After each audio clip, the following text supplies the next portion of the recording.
अटल बिहारी वाजपेयी जी की जन्म जयंती है आज, तो इसी के उपलक्ष्य में भारतीय जनता युवा मोर्चा उत्तर प्रदेश द्वारा प्रदेश भर में डिबेट कंपटीशन का आयोजन कराया जाएगा। तो उसी के उपलक्ष्य में ये प्रेस कॉन्फ्रेंस है।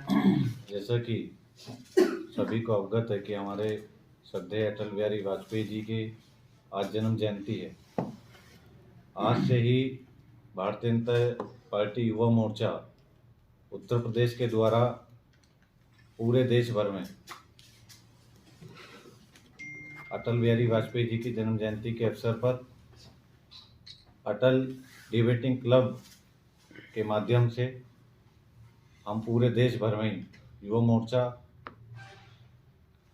एक डिबेटिंग जो प्रतियोगिता है उसका हम प्रारंभ करने जा रहे हैं, जिसका शुभारंभ हमारे राष्ट्रीय अध्यक्ष आदरणीय तेजस्वी सूर्य जी के द्वारा हो चुका है।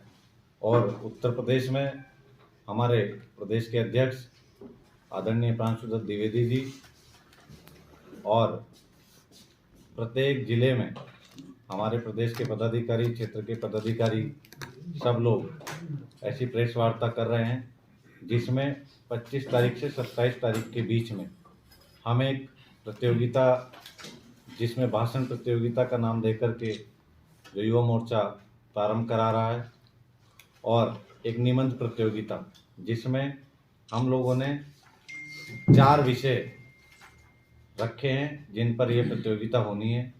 इसमें नरेंद्र मोदी जी का जो डिजिटल इंडिया है और गुड गवर्नेंस विषय है, ये हमने एक उसमें विषय रखा है।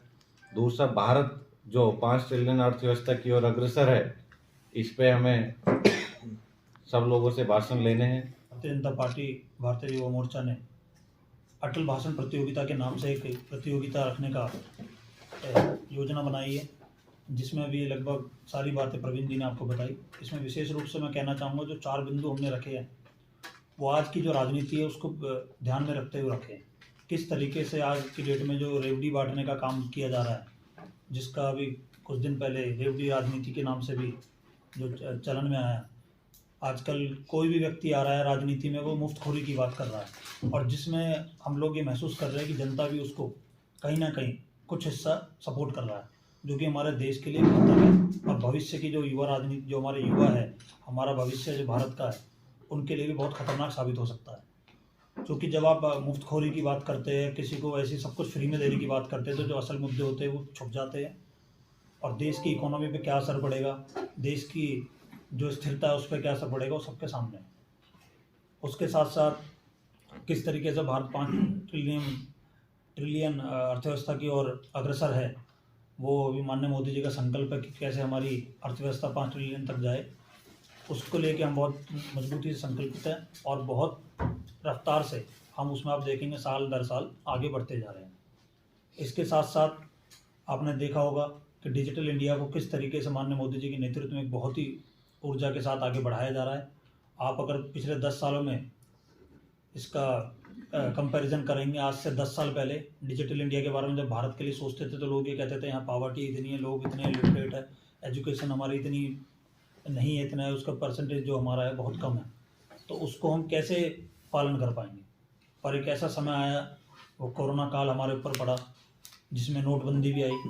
नोटबंदी में देखा किस तरीके से लोगों ने एक अवसर मिला, तो उन्होंने कोई रेडी पटरी वाले है, कोई ठेली वाले है, कोई नुक्कड़ पे कोई खोखा लगा रहा है, कोई दुकान लगा रहा है, छोटी मोटी फलों की ठेली लगा रहा है, उसने कैसे पेटीएम के माध्यम से, अन्य उपकरणों के माध्यम से डिजिटलाइजेशन को बढ़ाया।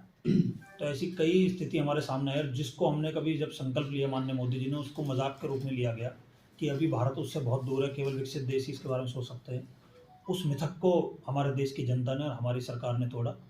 और आज चूँकि ये माननीय अटल बिहारी जी के जन्मदिन के उपलक्ष्य में विषय है, उनके बारे में मैं केवल एक ही बात कहना चाहूँगा।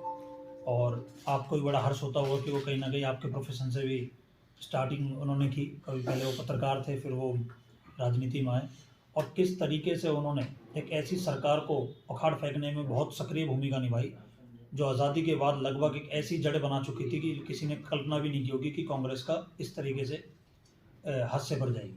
उसमें बहुत बड़ी भूमिका माननीय अटल जी की है। और इसमें 50 मिनिमम हमारी संख्या होगी और हमारी मतलब 50 हमने तय किया है कि मिनिमम होनी चाहिए, उसके बाद हम कितना भी कर सकते हैं, 100 हो, 150 हो, 200 हो। और आयु का और सबका जो हमारी क्राइटेरिया वो आपके सकते, उसमें पहला, दूसरा, तीसरा स्थान तय होगा। उसके बाद वो हर ज़िले से 3-3 नाम लिए जाएंगे, वो क्षेत्र में जाएंगे, क्षेत्र से फिर 3 नाम लेकर प्रदेश में जाएंगे, उनको राष्ट्रीय स्तर पर सम्मानित किया जाएगा। पहले प्रदेश में सम्मानित किया जाएगा 12 जनवरी को, और उन जिन लोगों को सम्मानित किया जाएगा उनको देश भर में हमारा जो एक प्लेटफॉर्म है राष्ट्रीय स्तर पर, चाहे वो प्रधानमंत्री जी के सामने, हमारे राष्ट्रीय नेतृत्व के सामने बोलने का मौका दिया जाएगा। कई बार एक ऐसा आयोजन हमारे सामने होता है, ऐसे मंचों पे हमारे भाषण होते तो उन पर उनको सहभागिता करने का मौका मिलेगा। तो इस तरीके से इसमें 3 लोगों को चुना जाएगा जिले से। लोगों को जानकारी होगी, आज श्रद्धेय अटल बिहारी वाजपेयी जी के जन्मदिन के उपलक्ष्य में प्रदेश समेत पूरे देश भर के लोग उनको याद कर रहे हैं और भावभीनी श्रद्धांजलि उनको पूरे देश की जनता और हम सब देने का एक छोटा सा प्रयास कर रहे हैं। आप सभी लोगों की जानकारी में अभी हम सभी लोगों ने डाला कि उनके जन्मदिन के उपलक्ष्य में, जन्म जयंती के उपलक्ष्य में अटल भाषण प्रतियोगिता के नाम से भारतीय जनता युवा मोर्चा आयोजन कर रहा है, जिसमें 18 से 35 वर्ष की आयु तक के लोगों को पार्टिसिपेट करने का इसमें मौका रहेगा। उनमें 4 बिंदु हम सभी के सामने रहेंगे, जिनमें से प्रमुख रूप से माननीय नरेंद्र मोदी जी के डिजिटल इंडिया गुड गवर्नेंस पर जो जोर हमारी गवर्नमेंट दे रही है, एक बिंदु वो रहेगा। भारत की 5 ट्रिलियन अर्थव्यवस्था की ओर भारत बढ़ रहा है, उस पर अपना एक कोई बोल सकता है। एक बिंदु रहेगा कि जो मुफ्तखोरों की राजनीति से हमें देश को बचाना है और इससे दूर ले जाना है, तीसरा बिंदु ही रहेगा। चौथे बिंदु पे माननीय मोदी जी के नेतृत्व में और योगी जी के नेतृत्व में किस तरीके से युवाओं को बढ़ाने का हमारी सरकार प्रयास कर रही है, इन 4 बिंदुओं पर हमारी प्रतियोगिता होगी। इनमें जो विजयी होगा, टॉप 3 जो विजयी होंगे उनको पुरस्कार दिया जाएगा। फिर क्षेत्र से 3 नाम जाएंगे प्रदेश में। आने वाली 12 जनवरी को उत्तर प्रदेश के हमारी राजधानी लखनऊ में उनको सम्मानित किया जाएगा और उसके बाद अनेकों मंच पे उनको मौका देके सम्मानित करने का कार्य पार्टी करेगी। इस प्रतियोगिता में भाग कैसे लिया जा सकता है, क्या लास्ट डेट है? हमने इसमें एक ऐप बनाई है जिसमें रजिस्ट्रेशन लिंक है, उसमें वो लिंक पे जाएंगे, रजिस्टर्ड अपने आप को करेंगे और 27 तारीख को हमने स्थान तय किया GNIT कॉलेज में ग्रेटर नोएडा में, और जिला गौतम बुद्ध नगर में 27 तारीख को होगा, जिनमें से लगभग 150 से 200 संख्या हमारी रहेगी और 18 से 35 वर्ष के बीच में हमारी जो आयु रहेगी, जो आप पार्टिसिपेट होंगे, और उसमें कोई भी व्यक्ति पार्टिसिपेट कर सकता है, चाहे वो हमारा कार्यकर्ता हो, चाहे बाहर का व्यक्ति हो। और जज की इसमें जो कमेटी रहेगी, 3 लोगों की कमेटी रहेगी मिनिमम, जिनमें कोई प्रबुद्ध लोग हो सकते हैं, कोई हमारा प्रमुख कार्यकर्ता हो सकते हैं, या कोई और भी सीनियर अलग प्रोफेशन से हो सकते हैं। जो प्रतियोगिता है हमारी भारतीय जनता युवा मोर्चा उत्तर प्रदेश द्वारा जो है वह पूरे उत्तर प्रदेश के सभी संगठनात्मक जिलों में हो रही है, जिसमें जिले वाइज यह 3-3 लोग चयनित होकर के प्रदेश स्तर पर आएंगे। उसके बाद प्रदेश स्तर पर जो भी हमारे 3 चयन होंगे उनको हम विवेक मंचों पे उनको आमंत्रित करके आगे उनका स्वागत अभिनंदन करें।